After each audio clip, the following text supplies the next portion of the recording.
Welcome to the Bearded Banter podcast, where we'll discuss everything gaming. So sit on back and listen up. Get your headphones ready, we're gonna discuss video games, it's gonna be fun. We're on time for everyone. Wow!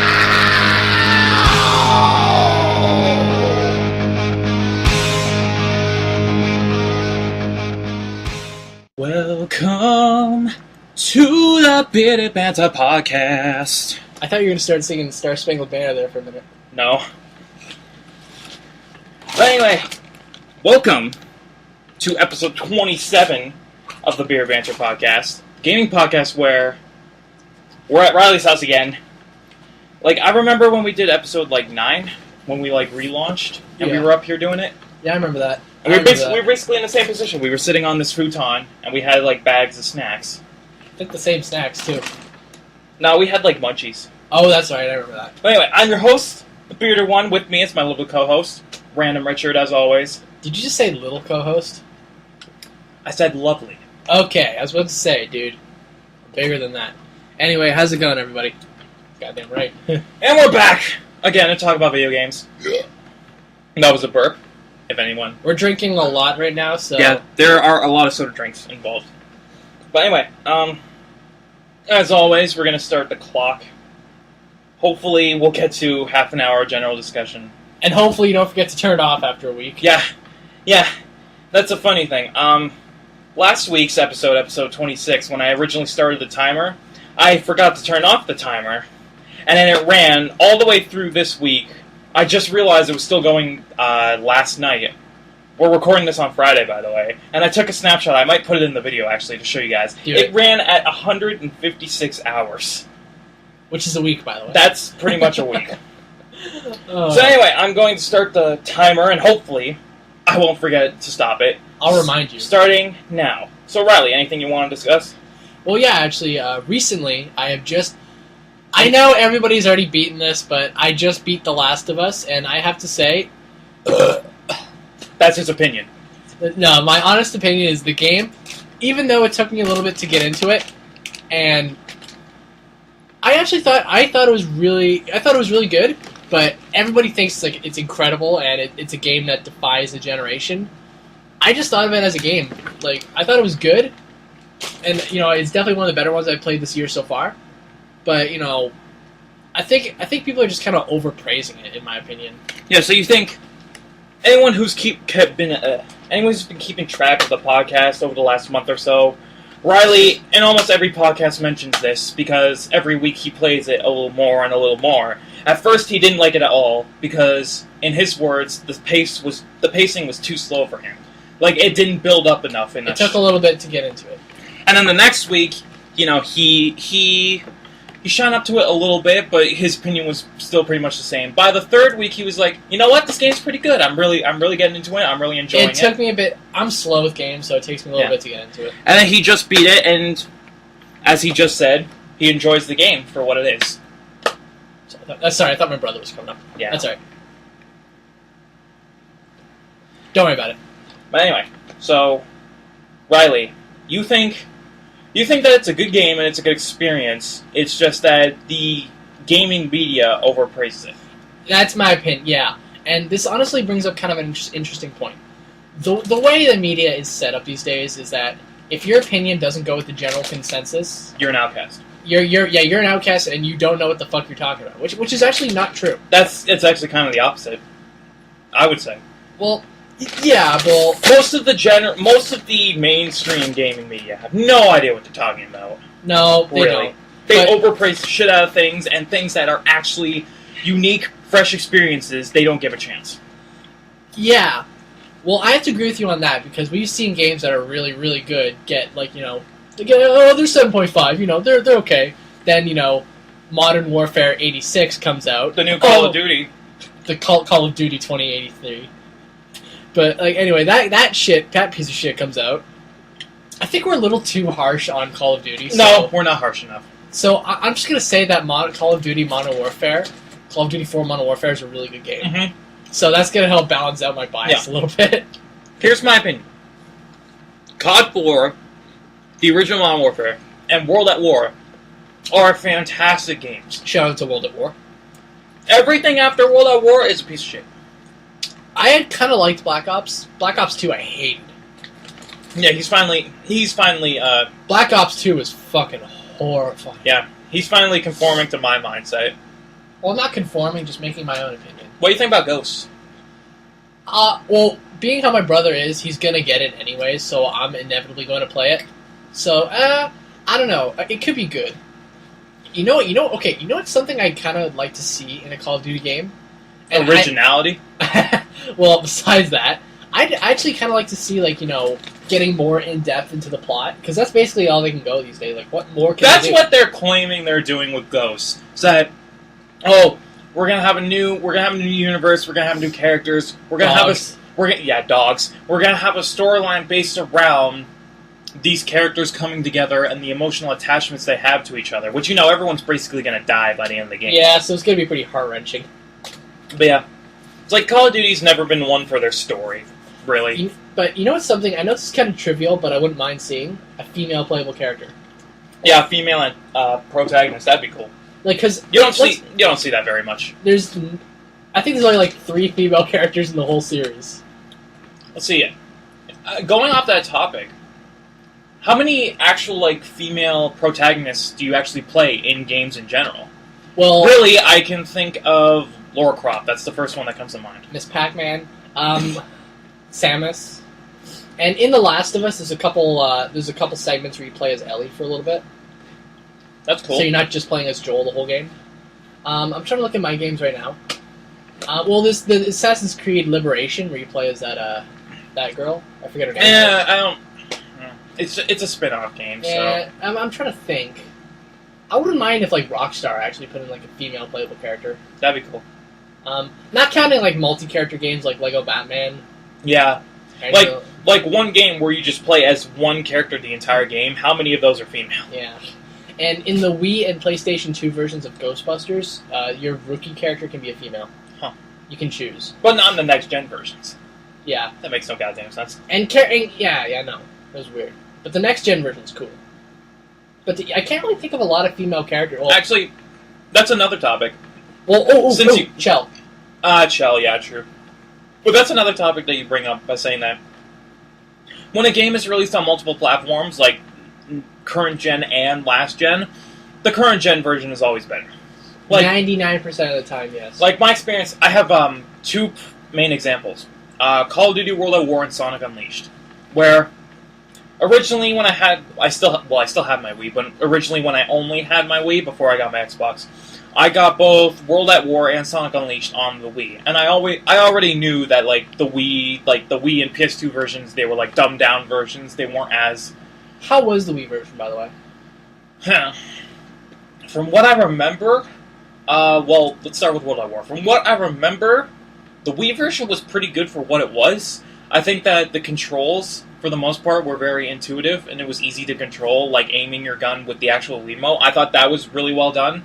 So the controls I didn't have a problem with. The graphics obviously took a hit, but what do you expect with the Wii? You don't expect anything too extravagant. I think Brawl is the best graphics on the Wii. Yeah, definitely the most detailed. Mario's clothing has denim on it. Yeah, but in terms of gameplay, it's pretty much the exact same game. The only thing in gameplay terms that is different between the Wii version and the PS3 360 versions is that the Wii version doesn't have Nazi zombies. They took that entire mode out. That's kind of disappointing. And also that half the multiplayer modes were cut. Other than that, it's exactly the same game.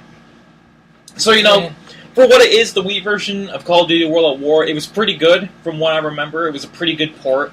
And then obviously when I got my 360, I'm like, oh, well, look, I can get the 360 version. I could get Nazi zombies, and I could get all the multiplayer modes, and I could play with my friends, so I scrapped that piece of shit and got the good version. But back then, for what it was actually a pretty decent port. Sonic Unleashed, it's kind of a different story. It was kind of completely different. Where Sonic Unleashed's whole gimmick was that there were 2 styles of gameplay. There was the daytime, where you play as Sonic running fast, and there was nighttime, where you played as Sonic the Werehog, where it basically turned into a beat-em-up style game. The Wii version was, well, the way you got around in the Wii version was completely different, because in the 360 versions, the way you go level to level is in each area there would be a hub world, which you could explore around, and then you would go to, in a certain part of the hub world, there would be like a level hub world, where it's like, there's like the general hub world where you can like explore around and talk to people, and then there's the level hub world where you can move at full speed, and it's where all the levels are placed.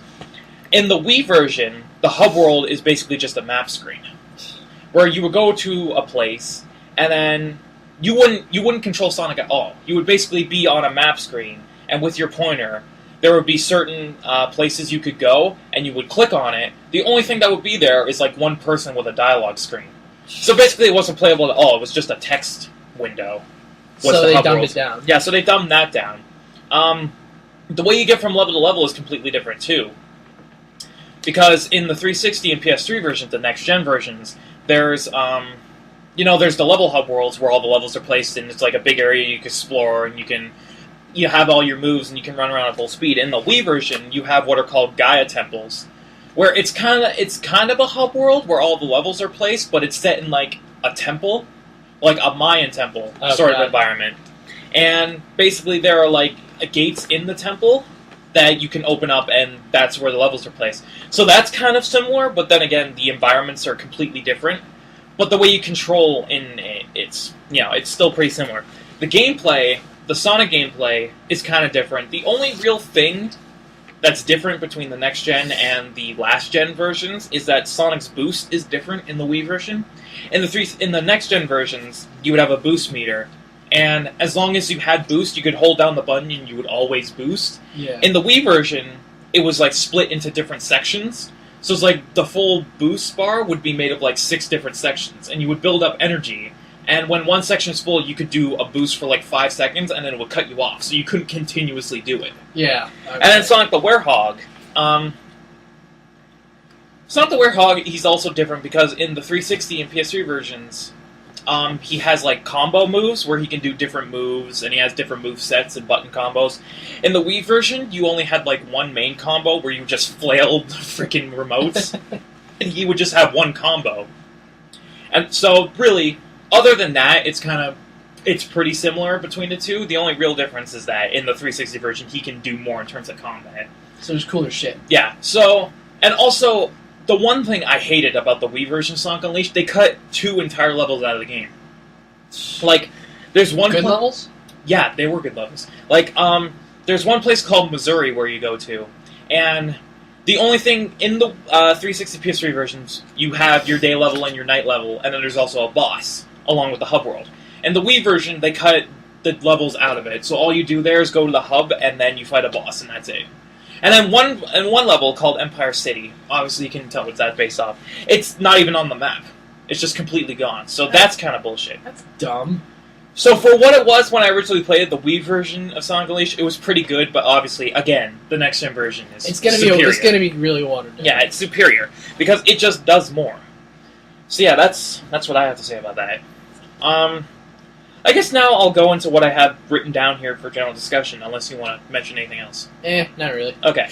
Well, so you were over last week when we were doing some BGN stuff. That's when we did the video banter for episode 26. And after we were done filming stuff, we were like, hey, let's just goof around and play some video games. And oh no! Yeah. And then you wanted to play Fez, and you wanted to play Limbo, and you wanted to play all these games that I adore. They're some of my favorite games. Riley's never played them before. I just wanted to mention the feeling you get when you watch someone play a game that you love for the first time, and they have no idea what the hell they're doing. So this is basically just a big giant fuck you to Riley. Yeah, but sorry, buddy. But it's like, come on, while we were walking the store, you had the same feeling I did. Where it's like, if like you said, your example is Red Dead. If you watch someone play Red Dead, and they have no idea how to play Red Dead, it's one of your favorite games, so you're obviously going to be a little pissy, like, what the fuck are you doing? It's like watching my brother Reed play it. He cannot fucking do it. Go that way. What are you doing? Why are you... there's a chest over there. Stop! Yeah, so it's just that like feeling of frustration and annoyance when someone has no idea what they're doing in a game, but you know exactly what to do. That's called backseat gaming. Yeah. Backseat gaming is not fun. No. Especially if it's one of your favorite games. It's only fun if you're the backseat gamer. True. If you're the asshole in the room there. Yeah, I just wanted to mention that because, it's not just you. I've seen other people. Like, when Joe played Fez for the first time when we were doing that big podcast. And that was funny. He kept jumping off. He kept jumping off the ledges, and he was falling to his death. And he had no idea you could flip perspective from both ways. He was only flipping to the right. Sorry, Joe. We love you, buddy. Have fun on vacation. But yeah, I just wanted to mention that because it's just a feeling of frustration you get.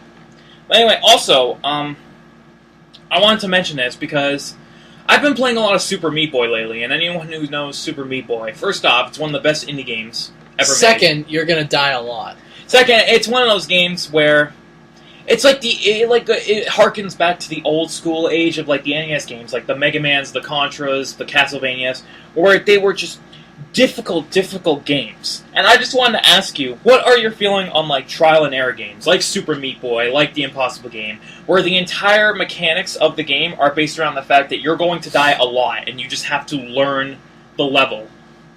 Well, it depends on how much patience I have. I mean, like, I'm a relatively patient person, but if I'm having like a really shitty day and, I go home and play video games after like a shitty day at school or something like that, that's not a game I'm going to want to play, and it'll result in a very angry Riley. And when Riley gets angry, he gets racist. Just saying.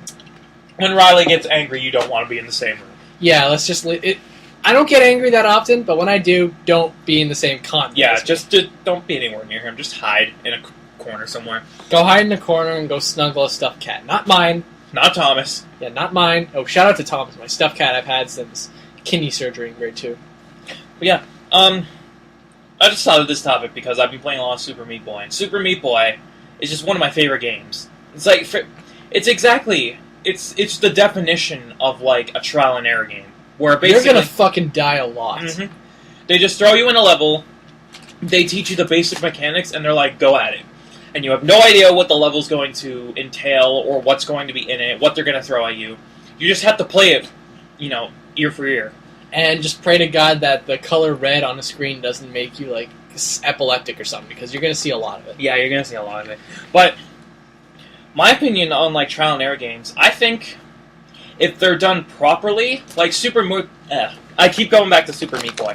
Super Meat Boy is like a prime example where, sure, it's a trial and error game, you're going to die a lot, and it's punishingly difficult, but, like, they teach you the mechanics through the actual levels, so it's very well designed. Ugh. It's a very well designed game, and that's why I think that if a game like this, like a trial and error game, if it's well designed and it can teach you exactly how to play through the actual gameplay and the level design itself, I think it's a fantastic game. I mean, the rest is just all in your hands. You have to not die. And like a game like Super Meat Boy, the controls are so like smooth and responsive. Like if you die, it's entirely your fault. Yeah, that's actually a good point, because there are games that, when you...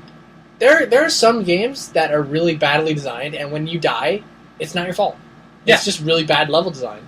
I've had that happen to me before. That's bullshit. But a game like Super Meat Boy, and I think I let you play it when I brought the Xbox over. I did, yeah.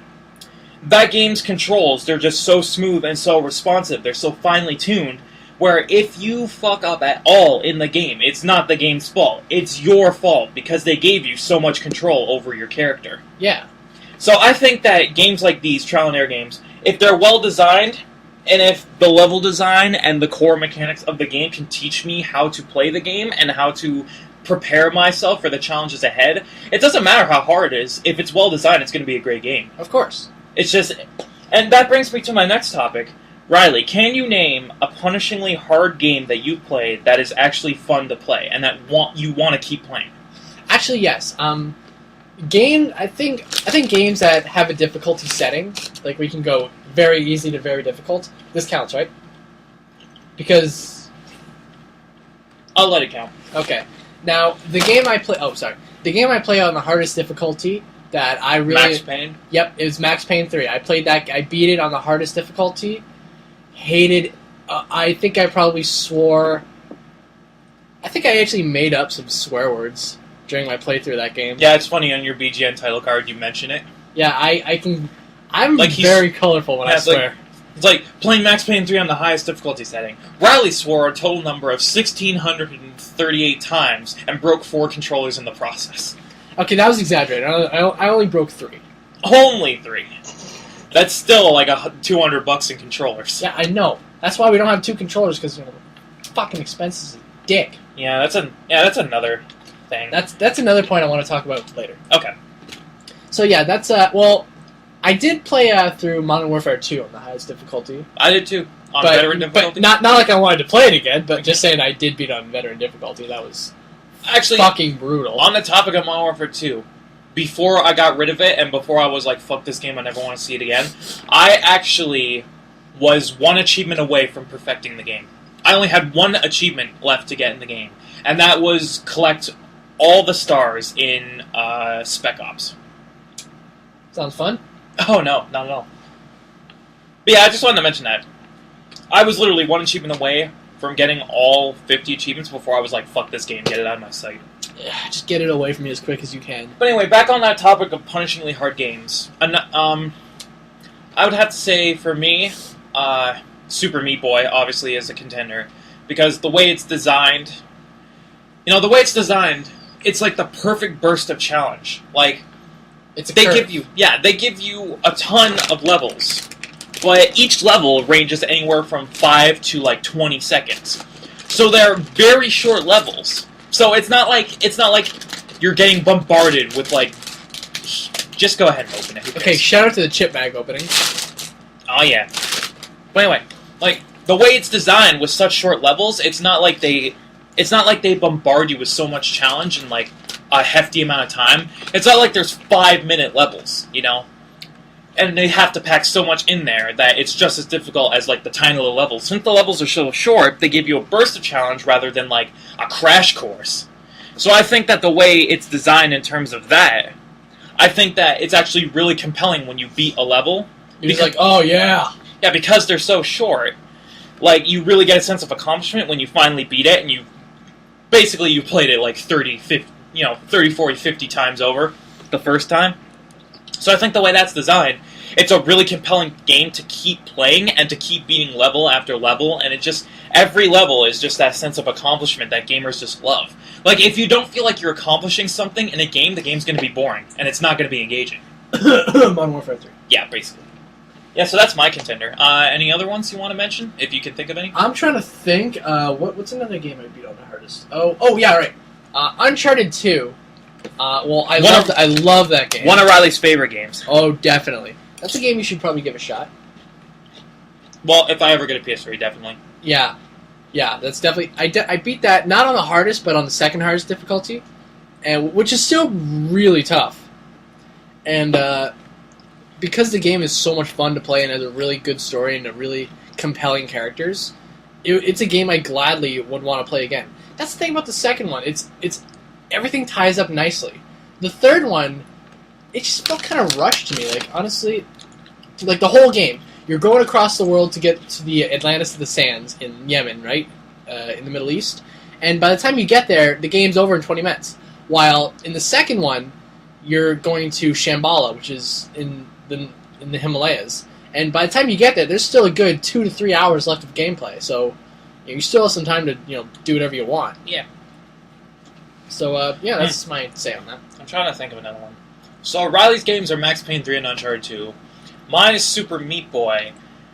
And trying to think of another like compelling, punishing game. Ooh, Ninja Breadman. That game wasn't hard, it was just shit, so I don't count that.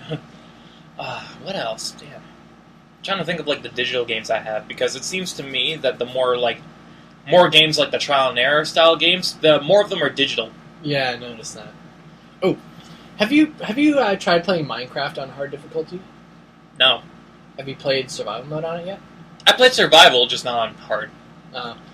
Good, because it's fucking vicious if you're not careful. Yeah, definitely a game like that, where it's like, it's set in the wilderness. You have no idea what's coming for you. It's like, actually, I heard a quote from a YouTuber I like. His name is Johnny, from Some Call Me Johnny and the Super Gaming Brothers. Yeah. he recently reviewed Minecraft, and he said that a newcomer of Minecraft, when you play survival mode for the first time, it gives you that like sense of it gives you like a sense of nervousness, and like it scares you. Like when you go out at night or you go in a dark cave, you don't know what to expect. It gives you a sense of like dread, and it gives you that feeling that the old school survival horror games. Exactly. And in Johnny's words, he said that a newbie of Minecraft, the first time they play survival mode, like the first time the sun goes down and you go into a dark cave, you'll feel this sense of uneasiness or like nervousness that survival horror games nowadays wish they could, simulate. Which I completely agree with him. Because, we all know where the survival horror genre is right now. It's become basically a baby of COD. And the fact that a game like Minecraft, that totally is not intended to be a survival horror game, nails that feeling perfectly. Even though it never was intentionally trying to do that. Yeah. But yeah, honestly, I have to agree, because, like, I have a ranch set up that's basically, like, my sanctuary. Like, nothing can get in there. Yeah, we had an entire episode based around Minecraft. I think it was episode 16, and I showed pictures of your ranch. Yeah, which has actually changed quite a bit from those photos, but I'll see if I can get some update shots going. But anyway, my ranch is basically my sanctuary, and it's right next to a big forest. So sometimes I have to turn on the hardest difficulty and go out there late at night. I'm basically taking my life into my own hands. It's fucking horrifying. I'm out for like 5 minutes, I'm just like, okay, get me back. Get me out of here. Get me back in the house. Going back to easy difficulty. Oh, you're a Minecrafter whenever you go cave exploring, you turn on to peaceful mode. Yeah. But anyway, the punishingly hard games, I say Super Meat Boy, you say Max Payne 3. Yeah, Max Payne 3. That last level is fucking bullshit. Yeah. The last chapter in Super Meat Boy, it's only 5 levels and a boss, but goddamn. Anyway, anyone who's played Super Meat Boy knows what I'm talking about. But, the last thing I have in terms of general discussion, which is cool because we're getting near the half an hour mark. Riley, I asked you this on our way to the store earlier. What do you feel is your favorite visual style in games? Like, what kind of visual style is the most appealing to you? Like, we're talking like any kind of visual style, from like full 3D models to like hand-drawn sprites like the Behemoth games, to like old school games with like the 8-bit, 16-bit sprites, or are you more of a person like 2.5D with like 3D models in a 2D world? Like, what's your favorite visual style? That's really fucking tough for me to answer. I mean, like, a philosophy I have, and I really stick to this... And like I said, I agree with you on this. ...is that it doesn't matter if the game is just literally... If the game is literally 2 pieces of shit running around a giant colon, if the game is fun, I'll play it. It doesn't matter if the graphics are, like, 4-bit, like the old Ataris, exactly, or super fucking high definition, like, with like, The Last of Us. Yeah. I'm talking. If the game is good, I'll play it. Yeah. I don't give a fuck what it looks like. Yeah, I completely agree with you. Any gamer that calls himself a gamer should not care what the graphics are in the game. If the story is compelling and if the gameplay is like finely tuned and the game is actually fun to play, it shouldn't matter what it looks like at all. Exactly. Gameplay comes before graphics. Oh yeah. Like, hold on. Sorry. My cousin... He just burped, by the way. I didn't fart. My cousin, who prides himself on being a gamer when he's really a total loser, what he does is he would not play... what the fuck? He wouldn't play any of the Kingdom Hearts games, which are really good. He wouldn't play it because it's Disney and it's gay. So he calls himself a gamer, yet he excludes himself from all these genres because he doesn't like how it looks. It looks cartoony, I don't want to play it. And then there's people like us. Well, like me, personally. Actually, I'm going to go ahead You can say us. Yeah. Well, I'm going to go ahead and answer for myself. I am the biggest fan of a cartoon visual style. Since, basically, that's how my visual style is. Like, my drawing style is very cartoony and very, like, lighthearted. Yeah. You've seen most of my works. They're very, like... They almost look, like Mariah said. Shout out to Mariah. Hopefully we can get her on the show at some point. But... she said that my drawing style is more akin to American cartoons. Yeah, because American cartoons are always kind of more... I'm just going to say this. I'm not a fan of anime. I never have been, and I never will. That's just how I am. I don't exclude myself from it. I've never found a liking for it. American style of cartooning has always been very kind of, fuck the rules, let's just do what we want. And in more recent times, it's become kind of more, hey, let's be as random as possible, and we'll get autistic kids to. Oh, whoa, that was kind of harsh. We'll get like we'll get like fucking ADD kids to watch it.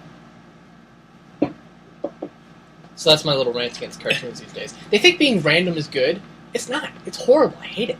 Some random cartoons are just fucking hilarious, but if it's done right. Yeah, but if it's just like, hey, let's be random. Hey, let's be random. And Jesus. then I'm just sitting here. I'm just like, why the fuck are my parents paying for cable? But yeah, I'll just answer for myself. In terms of video games, my favorite visual style is a more cartoony style. But in terms of like the actual style of the visuals itself, I think my favorite is hand-drawn sprites. Like, the Behemoth games like Castle Crashers and Battle Block? Yeah. I think those, like, hand-drawn sprites with, like, you can actually see the lines in the drawing, and it's, like, fully animated frame by frame. I think that's my favorite visual style. Probably because, that's how I draw things. That's the style that's the kind of artist that I am. I'm more of a cartoony artist, so I think I appeal more to that kind of hand-drawn style. So. Oh, shout out to Yoshi's Island. Yoshi's Island. That's a fantastic style too. Fucking yeah. So anyway, Riley, can you answer this question? Your you... favorite visual style in games? Okay, well, judging by most of the games I have, I would have to say my favorite style is like the realistic modeled style. Again, I don't discriminate, but a majority of the games I own are that way, so I'm just going to go ahead and assume that that's my favorite. Okay. Good answer. Good answer. I can respect that. But anyway, I guess that wraps up today's general discussion. Good timing, too. Ooh. Oh. I got one more. Riley has one more thing before we wrap up. What is your favorite system controller? Xbox 360, without a doubt. I've actually mentioned it on previous episodes. I just think the Xbox 360 controller is designed perfectly. It's the perfect size, it's the perfect weight, the buttons are placed in all the right places. I just think nothing gets better than the 360 controller. Riley, what about you?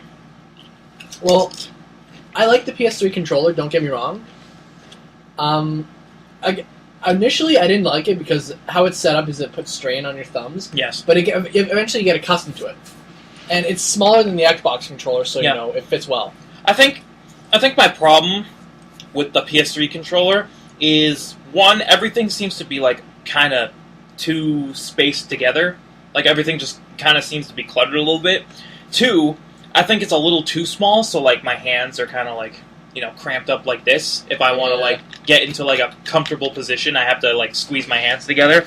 So I think I really think that the size, it could have been a little bigger.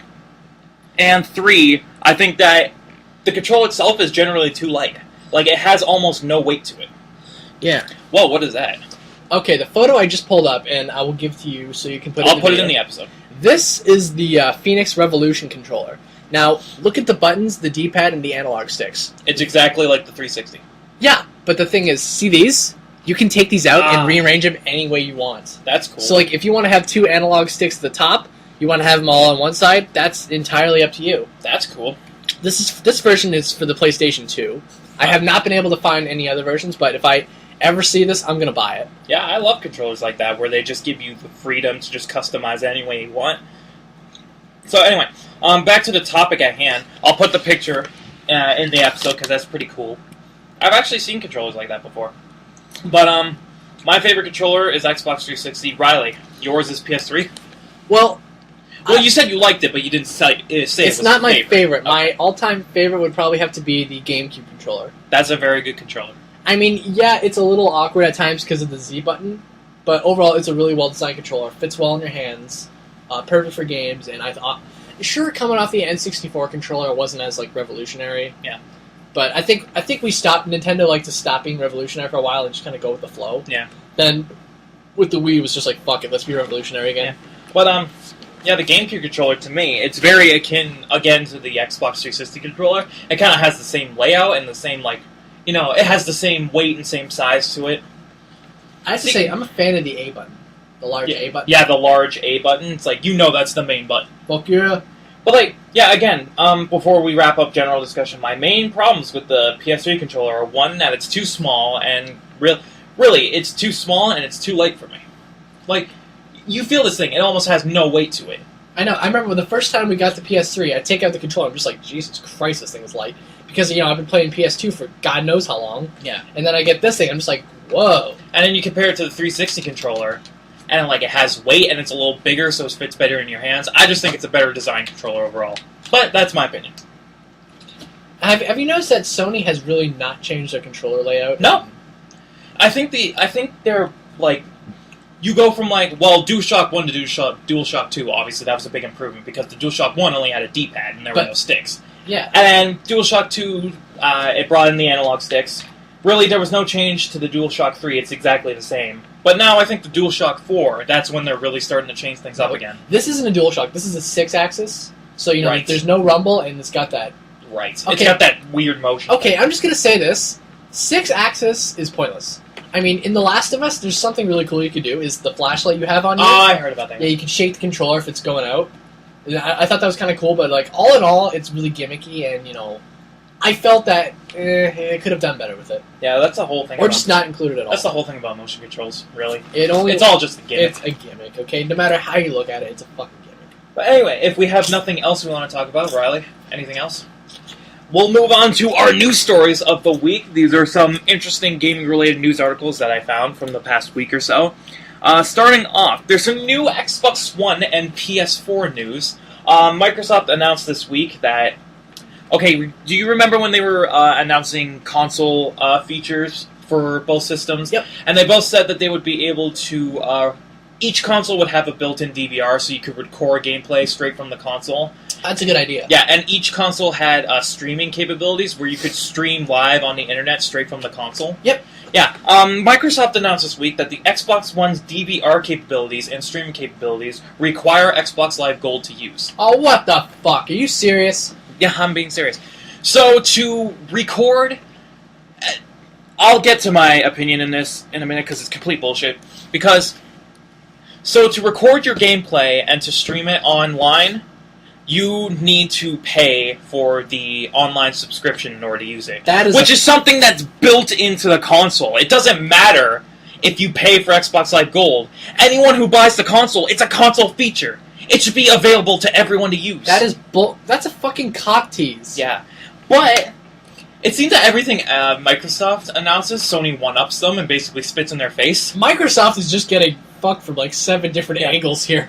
And then Sony announced, a couple days after Microsoft announced this, that the recording and streaming capabilities on the PS4 will not require PS Plus to use. And they should have one-upped by saying, oh, and as a bonus, we will include a free puppy with it. Yeah, basically. Okay, so, what do you think about this? Okay, now, how much do you have to pay for Xbox Gold? I think it's around, $7 a month, but for, a yearly subscription, it's $60 a month. Oh, okay, fuck that shit. Whoa, shit, that was close. Well, then again, you think about it, $60 for 1 year, really. It's not that big of a deal. Well, I mean, it's not like everybody has money these days. I mean, some people aren't as well off as, it doesn't matter. But, anyway, that's bullshit. It's okay, that's like saying at the PS3, you can only play games if you put in a quarter in the thing every time. Wait, oh, no, let's not give Xbox any more ideas. No.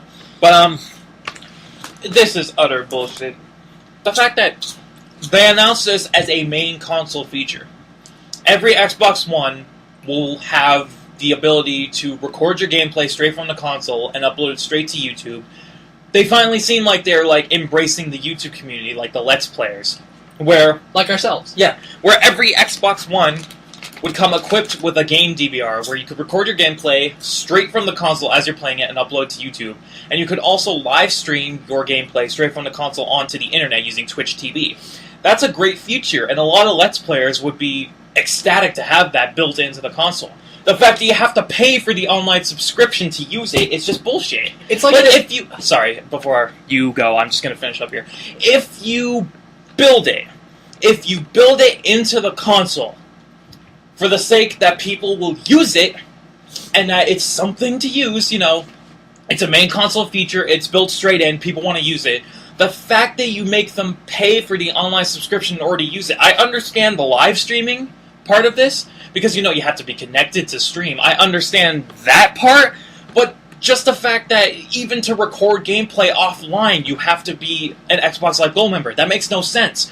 Why, Microsoft, why are you limiting your gamers so much? They like to be cock teases. Honestly, that's all they like to do. You know what it is? It's like you're in the middle of the desert, and you see the water off in the distance. You know, that you see the beautiful oasis off in the distance. You know, that's Xbox offering you this. You go towards it, it's gone. Here, you have to pay for it. Unfucking believable. What is this shit? And it's not like... Excuse me. It's not like you have to pay for the actual DVR itself. It's the fact that you have to pay for the online subscription in order to use the DVR. This is DLC in real life. Basically, yeah. So Microsoft announced that only Xbox Live Gold members who pay for the online subscription will have access to the game DVR and live streaming. And then Sony with the PS4 came right up behind him and slapped him on the back of the head, saying that our system with our game DVR and our live streaming capabilities will not require our online subscription service in order to use. Anyone with an internet connection can use it right away. Oh, and as a bonus, we're going to include a gift basket. Yeah, we're going to include a basket of assorted treats and goodies. And a kitten. Seriously, what the hell's up with Microsoft lately? I don't know. They're just fucking gone. Well, okay, are they all like just snorting lines of crack before they come up with these ideas? Like they're just all like, okay, so we're gonna make the Yeah, basically. So yeah, complete and utter bullshit. Just another reason to get a PS4, really. Now, Shane, take it from me. Like, I have nothing against Xbox. I just happen to own a PS3. Understand why my side is starting to look a lot better than yours right now. And like I've said before, I'm the same way as Riley. I have nothing against the PS3. I think it's a great console. I just happen to have a 360 and not a PS3, so I'm more accustomed to that style. Microsoft is just killing themselves.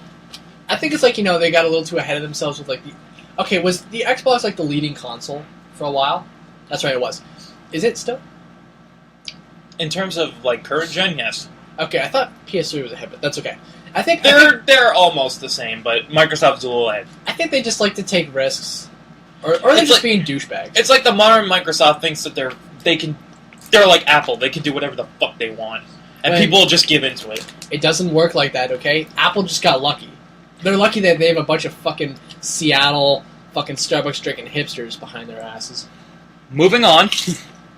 Are you familiar with the Dead Island franchise? Mm-hmm. Yeah. There was an announcement of a new Dead Island game, Dead Island Epidemic, and it was announced to be a free-to-play MOBA game. MOBA? MOBA game. MOBA stands for Multiplayer Online Battle Arena. Okay. So this new Dead Island game called Epidemic, it's going to be a free-to-play battle arena game. What do you think about this? Because I think that Dead Island has been like a zombie survival game. Its core roots, it's a zombie survival game, just in a tropical setting. It's like Far Cry. It's like if Far Cry had zombies. Well, I never played it. So... I never played it either, but Dead Island has always been a zombie survival game where basically you're stuck on an island with a bunch of zombies, it's a zombie outbreak, and you basically have to escape the island, you have to survive the zombie apocalypse. And the fact that they're taking this new game, making it a free-to-play, and of all the genres, a battle arena game, like, that is so far from Dead Island's roots, it's ridiculous. That's like if... Okay, hypothetically, let's Resident say, Evil 6, that's what it's like. Yeah, really. That's like if Call of Duty had, like, a cake-making game in it. Cooking Mama. Yeah, cooking... Modern Warfare. Cooking with Soap McTavish. But anyway, what do you think about this? Well, I think we're being a little too harsh. Like, it could be good. It could be good, but just the fact of the genre that they're making... It's really fucking out there. Like, there's nothing wrong with mixing genres, but it's like, if you have a Western meeting sci-fi, Cowboys and Aliens. Shout out to that movie. The movie sucked. If mixing genres is good if you do it right, and if you do it right enough, it'll work. But if you really mix, there are some things you don't mix, like soap and water, shit and strawberry shortcake. Shout out to Trailer Park Boys. Well, yeah, this is just a far stretch from anything Dead Island related. Because, once again, Dead Island is a zombie survival game. And then you announce this free-to-play game, which seems a lot of franchises are going free-to-play lately. That's a good thing. And you make it a battle arena game.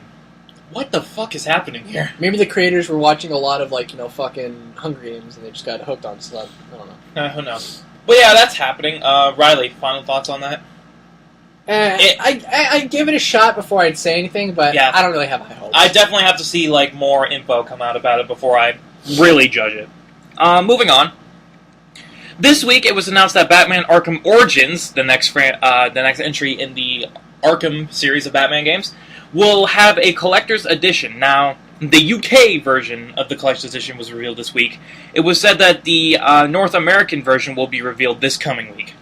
So, I took a snapshot of the article on EGM, and I will just read it off and show you everything that is included in the European edition of the Batman Arkham Origins Collector's Edition.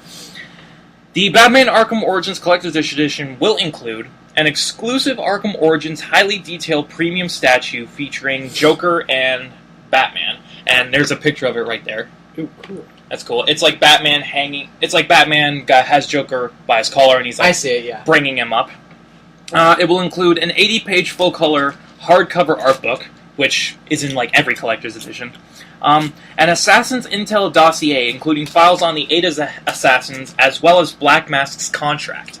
Because the whole premise of the game is that it's Christmas Eve, Black Mask has hired 8 assassins to basically one night hit, kill Batman, one night only. And whoever kills him will receive $1 million or something. It will include the first appearance Batman skin DLC, which I assume is Batman's first ever design. Yeah.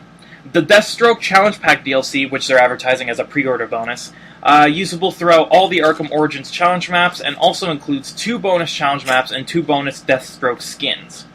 An exclusive 3D metal pack, and the PS3 edition will also include the Nightfall pack as an exclusive piece of content, which is the Nightfall skin. Yeah. So based on those contents, what do you think of this collector's edition?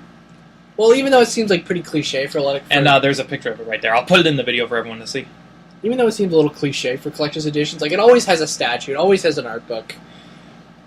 I'd like to see them do something new for a collector's edition for once. I don't know, what's something... there's always a statue, there's always a fucking art book. Well, there's the Saints Row 4 one where they have a model of the dubstep gun. I'd like to see them come with a real gun, but, this is in Texas, so it doesn't work here. Shout out to Texas, by the way. Love the Second Amendment. What is something I would like to see? I wouldn't mind, a behind-the-scenes on how they make the game, DVD. Yeah, some games come with that in the collector's edition. Not very many anymore, but there are definitely some collector's editions out there that have behind-the-scenes featurettes and stuff. But, based off of these contents, what do you feel about this collector's edition for Batman? Well, being as this... I get it. How much is it again? I'd say around $100. Not bad. I mean, it's a little pricey for these days, but... Well, then again, how much do you think the statue's worth? Not a lot. Yeah, right. Well, give it a shot. Yeah. My opinion, I thought it was cool at first, but now that I look at it, like Riley said, it's just more like collector's edition cliche, stuff. Like the art book, the steel bookcase, the statue. Yeah, exactly, the steel bookcase. Yeah. Really, there's nothing... Unless you want a statue of Batman hanging Joker by his collar, really, there's nothing special about this edition at all. So, and, I'd like something that has a little bit more value than something that'll just sit on a shelf and collect dust. Yeah. So if you're a hardcore Batman fan, you can definitely pick that up, but there's really nothing special about it now that I think about it. And admit it, if it's just a statue, you're just going to put it on your shelf and just be like, that's cool. Huh, that's cool. There's no real point behind it. This is just me talking, but, yeah. I want something that has a little bit more value behind it. Yeah, I definitely agree with you there. Moving on. It was announced this week, and there was huge speculation behind this. Cross-gen Xbox 360 and Xbox One games will have separate achievement lists. So each version of the game will have their own list of achievements. So, let's say a game like Titanfall, because that game is coming out on both 360 and the One. The 360 version's achievement list will be completely different than the One's achievement list. Just saying this, the One sounds really weird as an abbreviation, but that's okay. Weird. So yeah, they announced that every cross-gen Xbox game with 360 and the One will have separate achievement lists. What do you think about this? I think the Rays in the world will be ecstatic about this. Shout out to Ray. Ray Narvaez Jr. Ray Narvaez. But anyway, what do you think about this? So it's separate achievements. Yes. Like, they're not going to repeat any of them? Nope. Each version will have their completely separate list. Well, I guess as long as it adds up to equal gamer score, I don't really see this being a big problem. Like, if like, let's say on the Xbox version, you get, like, total gamer score you can get from getting all the achievements is, like... 1,000. 1,000. And on the 1,000, let's say. And on the One, it ends up being, like, 2,000. What the fuck? Yeah. I really don't have an opinion about this because I'm not like an achievement whore, like some people are. We just don't give a shit? Yeah, achievements and trophies, they're just like little extra things you can do when in the game when you're playing it. They're just like, basically, if you look at an achievement list, any achievement that isn't like, oh, beat this level or beat the game or whatever. Or basically complete it with this. Yeah. Basically, every special, like, unique achievement in an achievement list is basically just, like, a to-do list in the game. Where it's like, you don't have to do it, but if you really want to get, a little extra oomph or playtime out of your game, you can do these extra things, and they'll reward you with a higher gamer score. Or, in the case of Red Dead, it rewards you for doing something fucking hilarious, like leaving a girl to die on a train track. Yeah, but I'm not the biggest... I'm a fan of achievements, but I don't go out of my way to collect achievements, so I'm really neutral on this. I don't give a shit, like... Okay, the PlayStation's version is trophies, right? Yes. They're pretty much verbatim whatever the Xbox versions are. Basically, yeah. So, and if I get one, I'm just like, oh, I got one, cool. And I don't make a big deal about getting them. If I want 100% a game, I will do it. And I just don't give a shit. Like, I just want to play the game. I don't want to have a fucking to-do list. Yeah. If I happen to get an achievement... Because it's happened before. When I didn't realize I had done something special to get an achievement, and I see it pop up. That's happened to me. Yeah, that's cool. But I don't go out of my way to collect every achievement. No, I just don't give a fuck. Yeah, I really don't care. I like achievements, but it's not the main focus of the game for me. Anyway, moving on. Saints Row 4. Have you heard the debacle about Saints Row 4 being released in Australia? I have not.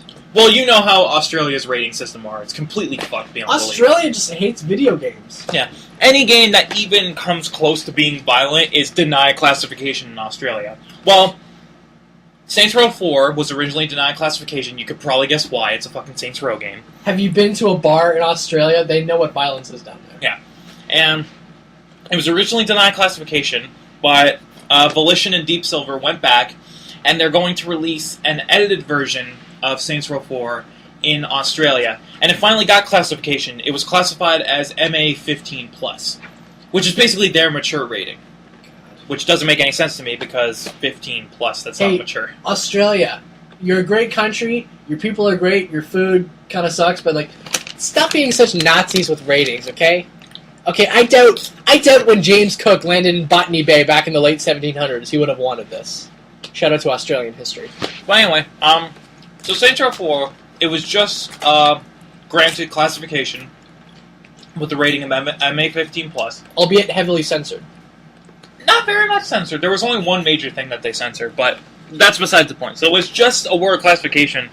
Then it came out this week that Australian players who play Saints Row 4 cannot play online co-op with international players. So why does Australia just get butt-fucked? I don't know.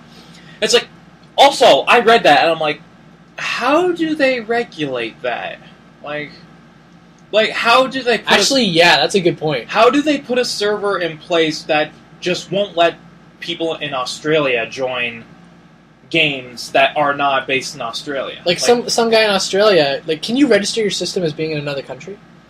Like well, we're in Canada right now. Could I register as like being in Brazil or something? Well, I think you can change that in your console settings, like system, country of origin. I don't know, but I think since everything is internet, they know exactly where you are. Yeah, like if I were registered in New Zealand, they would know that I'm in Canada. Yeah, but yeah, so that just boggled my mind. It's like Australian players, because Saints Row 4 has a online co-op mode. Australian players cannot play online co-op with international players. So, 1, you're limiting the Australian players again.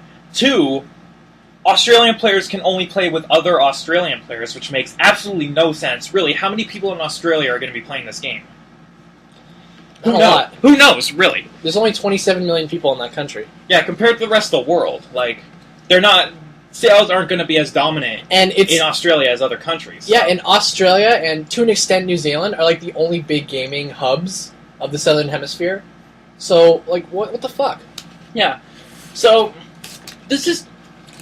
I don't understand how they're going to do this at all. Like, if like, on the server, when you go online, if they recognize that you're playing from Australia based on your internet connection and your signal, like, is there going to be, like, a server set in place that will deny you joining games with international players? Is that racism or...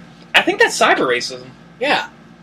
It's like, hey, no Israelis are allowed to play this game because they're Jews. That's really just ridiculous, dude. That's fucked, honestly. Yeah. It's like, well, one, you're hindering the Australian players again. Two, they're only going to be able to play with other Australians. Which I'm sure they don't want. Three, that is such a complicated system to put in place just to deny Australians from playing with people around Just the world. fucking let them play with whatever they want. And four, it's completely hypocritical because the entire point of online gaming is to play with people all around the world. And the fact that they're not letting Australians do this is just completely contradicting the definition of online gaming. This is horse shit and they know it. It's well, just ridiculous. in a sense, dude. Australia did help make LA Noire, so they kind of deserve it. Wow. Is that a little hard? Is that a little harsh? That's a little harsh. Okay. There are actually people who like that game. Not us, but... Sorry, Australia. Jeez. So yeah, that happened. I think that's just completely unacceptable. Fucking Just goddamn. because your rating system is fucked beyond belief down there, you shouldn't hinder games. Down under. Yeah, down under. But just because your rating system is just fucked, you should not hinder people who actually want to play this game from playing it. But anyway, moving on to our last news story. I guess I should have ended on the Saints Row one, because this one isn't exactly all that big. But anyway, our last story for the day, Team 17. Anyone who's not familiar with Team 17, they are the developers of the Worms games, some really great, fun multiplayer games. And they announced recently that they want to take a break from Worms, because all they've been doing the last, 5 years is making Worms games. And they want to take a break from Worms and start working on a new IP. Other than that, there were no details about this. They just said they wanted to make something new. So, based on Team 17's track record with the wackiness of the Worms series... Did you say track record? I did. I turned Elmer Fudd. I turned Elmer Fudd there for a Wascally second. Wabbit. But based on their track record of Team 17 and the wackiness of the Worms franchise, what do you think they could make in terms of a new IP? What if they just completely drop the bomb and make a serious game like Heavy Rain? Oh, wow. Yeah, what if they're like, okay, all we've been known for is these wacky worms that decide to kill each other. Why don't we make a game about humans who decide to kill each other? Well, Jesus.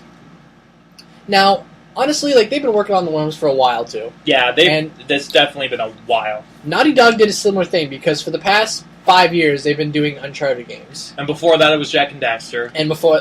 before that, it was Crash Bandicoot. Yeah, and so now it's The Last of Us. So what Naughty Dog does is they focus on one series, and... They usually make a trilogy out of their games, and then they move on to something new. Yeah, so they'll probably be The Last of Us 3 in a couple years. And seeing, Naughty Dog's track record, every franchise they've created is just a massive hit. Oh, yeah. So, I have nothing but faith in Team 17, because if they stick to their style and they keep the humor alive in whatever they make, I think that they'll still be recognized as one of the best developers. This could be good. They could be good. There were no details about what they are considering making, but they just said they don't want to make Worms anymore. Well, they didn't exactly say they don't want to make Worms anymore. They want to take a break and try something new, something fresh. So if they keep the spirit of what made Team 17 a success to begin with, this could be a good game, whatever it may be. It's always good to take a break from games. I mean, Rockstar took a break from doing Grand Theft Auto for how long? A while. And now they're coming back to it, and GTA 5, and this is just from preconceptions, looks like it's going to be a massive It's going to hit. be fun. It's probably going to be Game of the Year. Oh, yeah. Along with Watch Dogs. Watch fucking Ghosts be Game of the Year. No, I don't want to. So anyway, that's the last news story of the day. The Last of Us. The Last of Us. So if there's nothing else you want to discuss, Riley? Not really. No, I don't really have anything right now. Me neither. So I guess we'll wrap things up here on Bearded Banter. Thank you very much for watching once again. I am the Bearded One. With me is Random Richard. Sayonara, everyone. And we'll see you guys next week. Keep on game. Let's turn this fucking shit off.